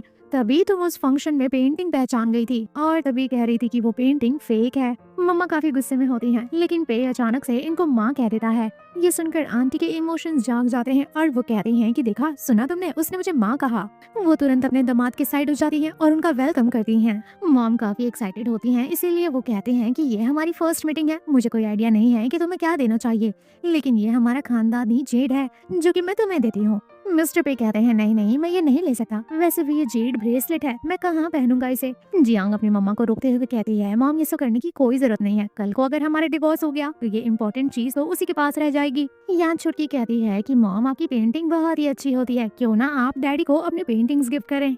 आंटी कहती हैं कि सही कहती हो। एंड देन वो अपने दामाद से कहती हैं कि डिनर के बाद तुम्हें जो भी पेंटिंग पसंद आएंगी तुम बस वो उठा लेना, और अगर कोई पसंद नहीं आएगा तो मैं तुम्हारे लिए स्पेसिफिक पेंटिंग करूंगी। वेल तभी मॉम बातों बातों में सवाल कर देती हैं कि तुम दोनों फिर से बच्चा कब पैदा करने वाले हो। ये सुनकर तो जियांग शॉक्ड हो जाती है। एंड देन वो अपनी मम्मा से कहती है कि मैं उसके साथ कोई बच्चे नहीं पैदा करने वाली। मम्मा कहती हैं, तुम ऐसी बातें कैसे कर सकती हो, तुम कितनी ज्यादा रूड हो। मिस्टर पे भी कहते हैं कि बच्चों के बारे में मैंने भी अभी नहीं सोचा है, अभी इधर बीच में प्रॉपर्टी और बिजनेस और फैमिली को लेकर बहुत ही ज्यादा परेशान हूँ। एक बार कंपनी स्टेबलाइज हो जाए तो फिर मैं इस प्रॉब्लम पर भी काम करूंगा। मॉम कहती हैं कि तुम्हें देखकर तो ऐसा लगता है कि तुम ऑलमोस्ट 30 के तो हो गए हो, तो क्या तुम अभी भी अपना टाइम वेस्ट करने वाले हो। वेल यहाँ जियांग अपनी मम्मा से सवाल करता है कि आप यहाँ अकेले रहती हैं। वो बताती हैं, हाँ मैं यहाँ अकेले रहती हूँ। मिस्टर पे कहते हैं, क्यों ना आप हमारी फैमिली में शिफ्ट हो जाएं, हमारी जॉइंट फैमिली के साथ रहें, वहाँ आपका मन भी लगा रहेगा और मैं और जियांगशी दोनों लोग मिलकर आपका ख्याल रखेंगे, बच्चे भी आपके आसपास ही रहेंगे तो आपका बहुत मन लगेगा। ऐसा बिहेवियर देखकर तो मम्मा और भी ज्यादा इमोशनल हो जाती हैं और कहती हैं, देखो देखो कितना केयरिंग है ये। लेकिन बेटा मैं अभी ऐसा नहीं कर सकती, क्योंकि अभी कुछ ही दिन में मेरा इंटरनेशनल आर्ट एग्जीबिशन अब्रॉड में है, तो मुझे उसके लिए तैयारियां करनी होंगी और मुझे जाना भी होगा। ये सुनकर छोटू कहता है कि मुझे भी इंटरनेशनल आर्ट एग्जीबिशन में चलना है। ग्रैंडमा कहती हैं, तुम मेरे साथ क्यों चलोगे। वो जिद करने लगता है, मैं नहीं जानता, मुझे बस चलना है आपके साथ। वह तभी छोटी कहती है कि ये सब बात छोड़ो, मुझे बहुत जोर से भूख लगी है। ग्रैंडमा कहती हैं कि मैं अभी कुछ बना कर लाती हूँ। वो बच्चों को अपने साथ ले जाती हैं, अपनी बेटी को यहाँ छोड़कर, ताकि हस्बैंड वाइफ आपस में थोड़ा अकेले में टाइम स्पेंड कर सकें। वेल यहाँ जियांग बात करती है कि तुम घर पर बता रहे थे कि तुम्हारी ऑलरेडी बीवी और बच्चे हैं, तो हम दोनों डिवोर्स कब ले रहे हैं। मिस्टर पे कहते हैं, नहीं नहीं हम डिवोर्स नहीं लेंगे, लेकिन मुझे उस लड़की की रिस्पॉन्सिबिलिटी उठानी होगी, लेकिन अभी तक ठीक से पता नहीं चल पाया है कि वो लड़की है कौन। मेरे असिस्टेंट के द्वारा मुझे सिर्फ ये पता चला है कि जब वो डिलीवरी कर रही थी तो वो ओंगशेंस हॉस्पिटल में थी और उसके ट्विंस हुए थे, एक बॉय और एक गर्ल। जियांगशी कहती है, क्या कोइंसिडेंस है, उसी हॉस्पिटल में मेरे भी ट्विंस हुए थे। ये सुनते ही मिस्टर पे सोचने लग जाते हैं कि मुझे उस लड़की का चेहरा याद नहीं है, क्योंकि उस दिन मैं नशे में था, लेकिन अगर देखा जाए तो दोनों लड़कियां काफी सिमिलर हैं। जियांगशी भी काफी पावरफुल है और इसके भी ट्विंस हैं, सेम हॉस्पिटल भी था। आखिर दो इंसान में इतनी सिमिलैरिटीज कैसे हो सकती हैं। कहीं ऐसा तो नहीं कि जिस लड़की की मैं तलाश कर रहा हूँ वो यही लड़की है। ये सब कंफ्यूजन की वजह से मिस्टर सवाल करते हैं कि तुम्हारे बच्चों का पिता कौन है। जियांग कहती है, तुम्हें इससे क्या लेना देना। मन ही मन में वो सोचती है कि अब मुझे कहाँ से याद होगा कि मेरे बच्चों का पिता कौन है। वन नाइट स्टैंड की वजह से ये दोनों बच्चे पैदा हुए हैं। उस रात के बाद मैं उस आदमी से कभी नहीं मिली, तो फिर मैं कैसे बता दूं, मुझे तो उसका नाम तक नहीं पता। इसीलिए ये बहाना बनाकर अपने मॉम के पास चली जाती है। ये सब देखकर मिस्टर पेज सोचते हैं, जब भी मैं इसके डैड के बारे में पूछता हूँ तो ये बहाना बनाकर मुझसे दूर भागती है। मुझे तो ऐसा लग रहा है कि ये जरूर मुझसे कुछ छुपा रही है। मुझे पता करना होगा कि इन बच्चों का असली पिता कौन है। एंड देन ये अपने असिस्टेंट को कॉल लगाता है और कहता है कि जियांगशी के बारे में सारी इन्फॉर्मेशन निकालो। मुझे ऐसा शक हो रहा है कि 5 साल पहले वाली औरत कोई और नहीं बल्कि जियांगशी है। वेल नेक्स्ट सीन में हम देखते हैं कि बच्चा अपनी आंटी के साथ अब्रॉड पहुंच चुका होता है और मम्मा को वीडियो कॉल पे दिखाता है कि मम्मा ये सब कुछ मैंने आपके लिए खरीदा है। यहाँ बेटा कहता है कि मैं और ग्रैंडमा मिलकर प्लानिंग कर रहे हैं एक प्रिंसेस रूम बनाने के लिए। मम्मा सवाल कहती हैं कि प्रिंसेस रूम किस लिए चाहिए, क्या तुम्हें और भी सिस्टर्स चाहिए। बेटा कहता है कि मम्मा मैं चाहे कितना भी छोटा रहूं या फिर बड़ा हो जाऊं, मेरे लिए आप हमेशा लिटिल प्रिंसेस रहोगे, इसीलिए मैं और ग्रैंडपा मिलकर प्लानिंग कर रहे हैं कि आपके लिए एक प्रिंसेस रूम बनाया जाए। ये बच्चा तो काफी बड़ा जेंटलमैन होता है, अपनी मम्मा को ही प्रिंसेस ट्रीटमेंट दे रहा होता है। अपने बेटे से बात करने के बाद जियांग का मुंह बन जाता है और तभी मिस्टर पे यहाँ आते हैं और कहते हैं कि इतना दुखी क्यों हो। ये जवाब नहीं देती तो मिस्टर पे कहते हैं कि मुझे तो ऐसा लग रहा है कि तुम अपने बच्चे को मिस कर रही हो। रुको रुको, मैं अभी प्राइवेट जेट भेजता हूँ और तुम्हारे बच्चे को तुरंत यहाँ बुलाता हूँ। ये मना करती है कॉल करने के लिए, लेकिन वो करता है एंड देन ये मना करने के लिए फोन छीनती है। जिस वजह से ये दोनों लोग एक दूसरे के काफी करीब आ जाते हैं। मिस्टर पे कहते हैं कि तुम्हारा टच मुझे काफी सिमिलर फील होता है उस लड़की के साथ जिससे मैं 5 साल पहले मिला था। ये सुनकर ये कहती है, तो फिर तुम्हें ऐसा लगता है कि 5 साल पहले वाली लड़की कोई और नहीं बल्कि मैं हूँ। कहती है कि मैंने तुम्हें पहले ही बोल दिया है कि इन बच्चों का पिता कोई और है, तो फिर तुम ऐसा शक क्यों करते हो। यहाँ पर तो जो मिस्टर पे होते हैं वो इसे कन्विंस करने लग जाते हैं कि चलो हम दोनों रिलेशनशिप में आ जाते हैं, तुम्हें क्या लगता है कि हम दोनों का रोमांटिक रिलेशनशिप बन पाएगा। लेकिन तभी पेयान को असिस्टेंट का कॉल आता है और पता चलता है कि 5 साल पहले ये जिस लोगों की तलाश कर रहा है वो लोग मिल गए हैं। ये सुनकर ये हैरान तो हो जाता है, लेकिन दूसरी तरफ हम देखते हैं कि सेकेंड अंकल काफी परेशान होते हैं। वो अपनी वाइफ के साथ डिस्कस कर रहे होते हैं कि आखिर ये कैसे पॉसिबल है, आखिर ये दोनों बच्चे इसके कैसे हो सकते हैं। सेकेंड अंकल की वाइफ जब वो रिपोर्ट देखती है तो वो कहती है पैटर्निटी टेस्ट के हिसाब से तो ये दोनों इसी के बच्चे हैं। जब तक हम ये ग्रैंडपा को प्रूव नहीं करते कि ये दोनों बच्चे बायोलॉजिकल नहीं हैं, तब तक आपको इस फैमिली में हेड की पोजीशन नहीं मिलेगी। कुछ भी करके हमें उसे झूठा साबित करना होगा। दूसरी तरफ हम देखते हैं कि वाइफी को नींद आ जाता है और वो उसे बिस्तर पर सुलाने लाते हैं। इसका फेस देखकर पेयान सोच रहा होता है कि ये इतनी फेमिलियर क्यों लगती है। फेस टच करने वाला होता है कि तभी छोटी प्रिंसेस आ जाती है और कहती है, मैंने देख लिया, आप मम्मा को टच करने की कोशिश कर रहे थे। यहाँ पर वो छोटी प्रिंसेस का हेयर सैंपल ले लेते हैं ताकि वो एक बार दोबारा टेस्ट करा सके, क्योंकि इनका दिल कहता है कि ये दोनों बच्चे और ये लड़की इनकी बीवी है। दूसरी तरफ हम सेकंड अंकल को देखते हैं जो कि दोबारा से अपना जाल फेंकते हैं। ग्रैंडपा के पास जाकर वो वही वीडियो दिखाते हैं जिसमें जियांगशी और पेयान फाइट कर रहे होते हैं और जियांगशी कहती है कि ये दोनों बच्चे तुम्हारे नहीं हैं और तुम्हारा इनसे कोई लेना देना नहीं है। ये वीडियो देखकर ग्रैंडपा हैरान हो जाते हैं। नेक्स्ट सीन में हम देखते हैं छोटी प्रिंसेस ड्राइंग बना रही होती है और कहती है कि यह है मेरी फैमिली, इसमें मेरे पापा, भाई, मम्मी और मैं हूँ, बस एक छोटा सा और बाबू चाहिए। मम्मी कहती हैं कि 2 लोग तो हो, एक और आने की क्या जरूरत है। छोटी प्रिंसेस कहती है, नहीं नहीं, मुझे तो छोटा बेबी चाहिए, मुझे छोटा बेबी ही बहुत पसंद है। तभी यहाँ ग्रैंडपा आते हैं। अंदर ही अंदर वो काफी आग बबूला होते हैं और वो जियांगशी और जियांगशी के बच्चे को काफी प्यार से इस कमरे से जाने के लिए बोलते हैं ताकि वो पेयान के साथ पर्सनली बातचीत कर सके। यहाँ मिस्टर पेयान के सामने वो बताते हैं कि मुझे तुम्हारे बारे में सब पता चल गया, ये दोनों लोग तुम्हारे अपने नहीं हैं, तो बताओ मैंने गलती करी तुम्हें इस खानदान का हेड बनाकर। मिस्टर पेयान घुटने पर आ जाते हैं क्योंकि उन्होंने ग्रैंडपा को ट्रिक करने की कोशिश करी। वो बोलते हैं कि देखिए, चाहे जो भी हो, मैं ऐसा वैसा नहीं हूँ, मेरे बच्चे हैं और मेरी बीवी भी है, लेकिन अभी तक उन लोगों की आइडेंटिटी का पता नहीं चला है। उस वन नाइट स्टैंड के बाद से लेकर अभी तक मुझे कोई खबर नहीं मिली है, लेकिन आज असिस्टेंट का कॉल आया था और शायद कोई चांसेस हैं उनके मिलने के। ग्रैंडपा कहते हैं, खड़े हो जाओ, तुमने कोई गलती नहीं की है। अब जबकि तुम्हारी बीवी और बच्चे नहीं मिले हैं तो मैं तुम्हें एक और चांस दे सका हूँ ताकि तुम अपनी रियल फैमिली को लेकर आओ और इस फैमिली के हेड बने रहो। जिसके बाद हम देखते हैं कि असिस्टेंट यहाँ एक लड़की और छोटी सी बच्ची को लेकर आता है जो कि क्लेम करती है कि ये बच्ची किसी और का नहीं बल्कि पेयान का है। पेयान सवाल करता है कि अगर ये बच्ची मेरी है और वो वन नाइट स्टैंड वाली तुम हो तो 5 साल तक तुम कहाँ थी। ये लड़की कहती है कि मेरी बच्ची को हार्ट सिंड्रोम की बीमारी है, हार्ट कैंसर की वजह से इसका ट्रीटमेंट चल रहा है, पैसे ना होने की वजह से मैं बहुत ही परेशान हो गई और फाइनली मुझे आपकी तलाश करनी पड़ी, नहीं तो इतने सालों तक मैं अपनी बच्ची को अकेले पाल रही थी।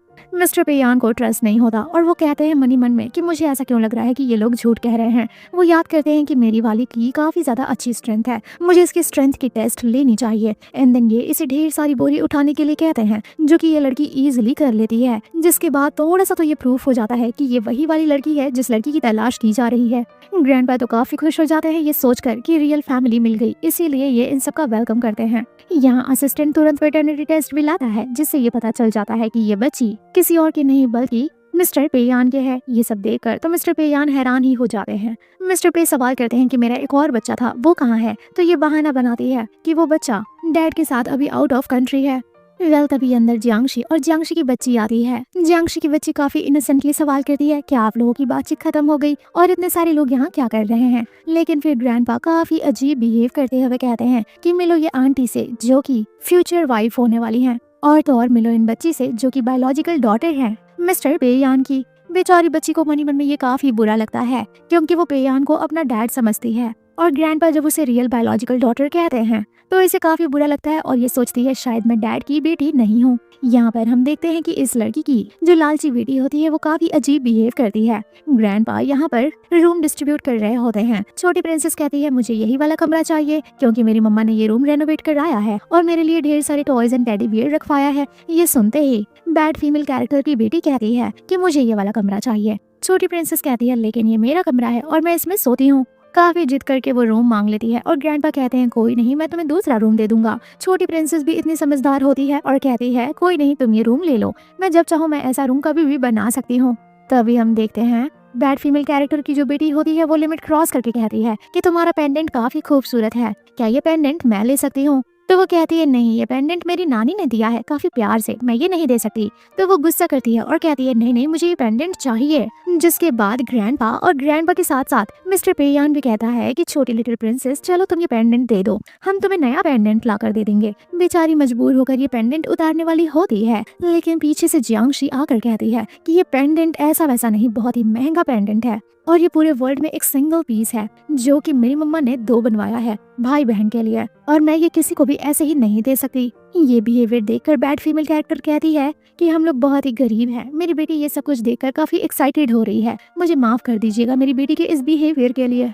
इस बिहेवियर की वजह से मिस्टर पे को बुरा लगता है कि एक पेंडेंट की वजह से इसने ऐसा बिहेव करा, इसीलिए वो थोड़ा सा बोल देते हैं कि एक पेंडेंट की ही तो बात है और ऐसा भी कौन सा पेंडेंट है जो इतना महंगा है। हम देखते हैं बैड फीमेल कैरेक्टर की कुछ अलग ही इरादे होते हैं।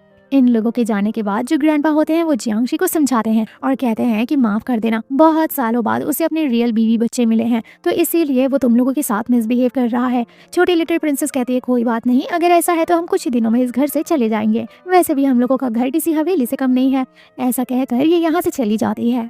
नेक्स्ट सीन में हम देखते हैं बैड फीमेल कैरेक्टर मिस्टर पेयान को भड़काने की कोशिश करती है और कहती है कि आपने नोटिस करा, वो हमारी बच्ची की इंसल्ट करने की कोशिश कर रही थी, वो मेरी बच्ची को लालची समझने की कोशिश कर रही थी, गलत फ्रेम कर रही थी। लेकिन मिस्टर पेयान कहते हैं कि तुम आज ही के आज आई हो और मुझे उसके खिलाफ भड़का रही हो, तुम जानती नहीं हो तो ऐसी बातें कैसे कर सकती हो। ऐसा कहकर वो यहाँ से चले जाते हैं और इस चीज की वजह से बैड फीमेल कैरेक्टर को गुस्सा आता है। दूसरी तरफ हम देखते हैं कि छोटी लिटिल प्रिंसेस रो रही होती है और कहती है कि सभी लोग आपके साथ कितना दुर्व्यवहार कर रहे हैं, मम्मा चलो हम लोग नानी के घर चलते हैं, मेरा यहाँ मन नहीं लग रहा। मम्मा समझाती हैं कि चलो चलो अभी सो जाओ, मैं तुम्हें बहुत अच्छी स्टोरी सुनाऊंगी। स्टोरी सुनते सुनते रोते हुए बेचारी सो जाती है। जिसके बाद हम देखते हैं कि जियांगशी को कुछ आवाज आती है, वो सुनने के लिए जाती है तो हमें पता चलता है कि बैड फीमेल कैरेक्टर किसी के साथ कॉल पर बात कर रही होती है। जियांगशी को उसकी आवाज ठीक से सुनाई नहीं देती, लेकिन हम सुन पाते हैं कि बैड फीमेल कैरेक्टर मिस्टर पेयान को हमेशा हमेशा के लिए खत्म करने की प्लानिंग से यहाँ आई है और यहाँ पर उसको किसी ने भेजा है, मे भी शायद सेकेंड अंकल की प्लानिंग है ये सब। जियांगशी सोचती है आवाज तो ठीक से नहीं आ रही, लेकिन कुछ तो दाल में गड़बड़ है, मुझे इसके ऊपर ध्यान देना होगा। जिसके बाद नेक्स्ट मॉर्निंग में हम देखते हैं कि बैड फीमेल कैरेक्टर केक बना रही होती है जियांग, और तभी केक बनाते हुए जियांग देख लेती है, वो देखती है कि ये केक में मैंगो डाल रही है और केक अपनी बच्ची के हाथों से भिजवाती है मिस्टर पेयान के खाने के लिए। जिसके बाद जियांगशी आकर वो केक गिरा देती है और कहती है कि तुम ये केक नहीं खा सकते। ये बिहेवियर देखकर छोटी लड़की यहाँ पर जो खड़ी होती है वो रोने लग जाती है, कहती है मेरी मम्मा ने काफी प्यार से पापा के लिए केक बनाया था, लेकिन देखो आपने सब स्पॉइल कर दिया। और तभी बैड फीमेल कैरेक्टर भी आ जाती है जो कि जियांगशी को सुनाने लग जाती है कि तुम हर बार मुझे फ्रेम करने की कोशिश क्यों करती हो, मैं केक ही तो बनाकर खिला रही थी। ये दोनों लोग मिलकर तो जियांगशी को कुछ बोलने ही नहीं दे रहे थे। मिस्टर पेयान बोलते हैं पहले तुम दोनों शांत हो जाओ और जियांगशी को बोलने दो, जिससे ये पता चलता है कि वो मैंगो डाल रही थी केक में। बैड फीमेल कैरेक्टर कहती है मुझे क्या पता था कि इन्हें मैंगो से एलर्जी है, क्योंकि मेरे बच्चों को तो मैंगो से एलर्जी नहीं है और इन्हें मैंगो बहुत पसंद है। ये बात थोड़ी सी ऑकवर्ड लगती है पेयान को, लेकिन वो अभी इतना ध्यान नहीं देते। नेक्स्ट सीन में हम देखते हैं जियांगशी बैठकर बहुत सारी चीजें सोच रही होती है। छोटी लिटिल प्रिंसेस आती है और कहती है मम्मा आप काफी परेशान लग रहे हो, क्या सोच रहे हो आप। मम्मा छोटी लिटिल प्रिंसेस को समझाती है कि बेटा उन लोगों से बचकर रहना, उन्हें प्रोवोक मत करना, आई थिंक वो लोग तुम्हारे साथ कुछ भी कर सकते हैं। छोटी लिटिल प्रिंसेस कहती है डोंट वरी मम्मा, मैं सुपर लेडी वुमन हूँ, वो लोग मेरे साथ कुछ नहीं कर पाएंगे और मैं बहुत स्मार्ट हूँ। लेकिन अगर यहाँ पर स्टे करना इतना खतरनाक है तो आई थिंक हम दोनों को यहाँ से चलना चाहिए। मम्मा कहती है क्या तुम डैडी के बिना रह लोगी। छोटी लिटिल प्रिंसेस कहती है कि मेरे लिए इस दुनिया में सबसे इम्पोर्टेंट मेरी मम्मा है और मैं मम्मा के सिवा कहीं नहीं रह पाऊंगी। मम्मा को अगर यहाँ डर लग रहा है तो मम्मा मेरे साथ वापस चले। ये सब सुनकर मम्मा को काफी खुशी होती है कि बच्चे उसकी इतनी रिस्पेक्ट करते हैं। नेक्स्ट सीन में हम देखते हैं बैड फीमेल कैरेक्टर जियांगशी के साथ मिसबिहेव करती है और कहती है तुम्हें तो काफी जलन हो रही होगी क्योंकि धीरे धीरे तुम्हारा हस्बैंड तुम्हारी साइड छोड़ रहा है और कुछ ही दिनों में वो मेरा हस्बैंड हो जाएगा। जियांगशी कहती है फॉर योर काइंड इन्फॉर्मेशन कि हम दोनों लीगल कपल हैं। बैड फीमेल कैरेक्टर कहती है तो क्या हुआ, वो तो तुम्हें डिवोर्स दे ही देगा ना, दोनों लोग एक छत के नीचे थोड़ी ना रह सकते हैं। और तभी वो इसका हाथ पकड़कर यहाँ गिरने का एक्टिंग करने लगती है और चिल्लाती है। जैसे ही मिस्टर पे यहाँ आती है, सारा ब्लेम डाल देती है जियांशी के ऊपर कि इस लड़की ने मुझे धक्का देकर गिराया और तो और बोला आपसे दूर रहने के लिए। इस चीज की वजह से मिस्टर पेयान जियांशी के ऊपर गुस्सा कर देते हैं। बेचारी जियांशी को काफी ज्यादा बुरा लगता है और इन सब चीजों की वजह से छोटी लिटिल प्रिंसेस भी रोने लगती है कि मम्मा यहाँ कोई आपको नहीं समझता, सब लोग आपको फ्रेम कर रहे हैं। मम्मा चलो ना, मुझे अब यहाँ नहीं रहना, मुझे यहाँ अच्छा नहीं लग रहा।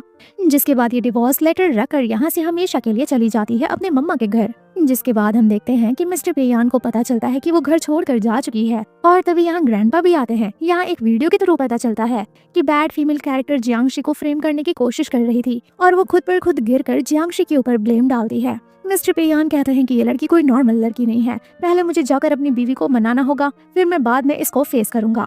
जब वो वापस से आता है तो जियांशी की मम्मा कहती हैं, क्या मैंने अपनी बेटी को तुम्हारे हाथ में इसीलिए दिया था कि तुम अपने घर ले जाकर उसकी इंसल्ट कर सको? तुम्हें पता भी है उसके डैड के जाने के बाद से मैंने उसका कितना ख्याल रखा है। पूरी दुनिया ये बोलती थी कि मैं उसे अकेले नहीं पाल पाऊंगी, लेकिन मैंने सबको गलत प्रूव करा और अकेले ही मैंने अपनी बेटी को लग्जरियस लाइफ दिया है। क्या इसी दिन के लिए मैंने उसे इतना पढ़ाया, इतना काबिल बनाया, इतना स्ट्रॉन्ग बनाया ताकि तुम अपने घर में ले जाकर उसकी इंसल्ट कर सको, उसके लिए स्टैंड ना ले सको? मैं तुम्हारी कोई बात नहीं सुनूंगी, अब तो सिर्फ तलाक होगा और तो और आज के बाद तुम मुझे माँ कहकर भी नहीं पुकारोगे। मम्मा तो यहाँ पर काफी ज्यादा स्ट्रिक्ट हो जाती हैं और फुल ऑन अपनी बेटी की साइड लेती हैं और अपने दामाद की एकदम पतलून ही गीली कर देती हैं।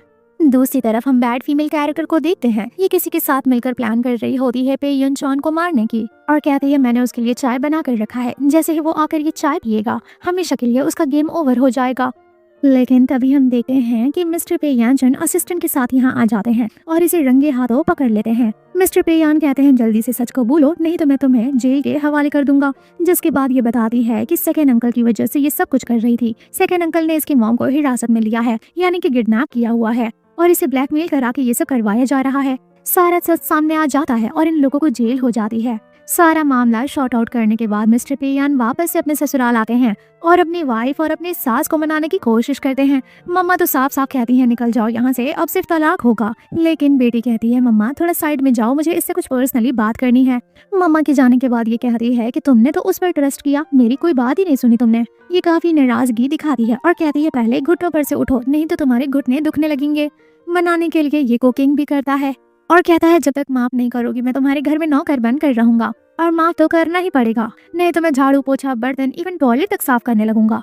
तभी यहाँ दोनों बच्चे आते हैं, वो भी अपने डैड का साइड नहीं देते और कहते हैं कि मम्मा चलो हम लोग घूमने चलते हैं। डैडी को यहीं छोड़कर जाते हैं ताकि वो घर का सारा काम कर सकें और हम लोग का घर नीट एंड क्लीन चमकता रहे। बेटी कहती है मम्मा ये देखो मैंने आपके लिए एक सुंदर सा लड़का ढूंढा है और आपको पता है ये बहुत ही यंग है और बहुत ही रिच है। और तभी बेटा कहता है मैंने भी एक लड़का ढूंढा है जो कि बहुत रिच एंड हैंडसम है। हमारी मम्मा बहुत ब्यूटीफुल है, उन्हें तो कोई भी मिल जाएगा जो उनकी बहुत रिस्पेक्ट करेगा। तभी नेक्स्ट सीन में हम देखते हैं कि बेचारी के हाथ में थोड़ा सा चोट लग जाता है। वो आइस पैक लेकर आता है इसके हाथों पर लगाने के लिए, लेकिन देखता है कि ये महारानी तो सो चुकी होती है। यहाँ पर ये बोलता है कि प्लीज मुझे माफ कर दो, मैं बहुत ही बेकार इंसान हूँ। ये अपनी सारी प्रॉपर्टी की पेपर्स लेकर आया हुआ होता है और कहता है कि मैं अपनी सारी प्रॉपर्टी, कंपनी, इवन सब कुछ मैं तुम्हारे नाम पे कर रहा हूँ और अगर तुम अभी भी मुझे डिवोर्स दोगी तो वो सब चीज की मालकिन तुम होगी और मैं रोड पर भिखारी की तरह आ जाऊंगा। जियांशी कहती है क्या सच में तुम ऐसा करना चाहते हो? सोच लो अगर मैंने डिवोर्स दे दिया तो फिर तुम्हारी जिंदगी खत्म। तो ये कहता है कि अगर तुम मेरी जिंदगी में नहीं आओगी तो मेरी जिंदगी तो वैसे भी खत्म है। जिसके बाद ये मान जाती है और कहती है चलो अब इतने नखरे भी मत करो। ये इसे गले लगा लेता है। तभी दोनों बच्चे ऐसा करते हुए देख लेते हैं और आपस में डिस्कस करते हैं कि जल्दी हमारे बीच में छोटा भाई बहन आने वाला है और ये सुनकर ये लोग एक्साइटेड हो रहे होते हैं और बस इसी के साथ इस ड्रामा की हैप्पी एंडिंग हो जाती है। आई होप आप सबको ये ड्रामा पसंद आया हो। ऐसे और ड्रामास के लिए प्लीज चैनल को सब्सक्राइब करें, लाइक करें, शेयर करें एंड कमेंट करें। हम मिलते हैं आपसे नेक्स्ट वीडियो में, तब तक के लिए take care, bye bye and thank you for watching.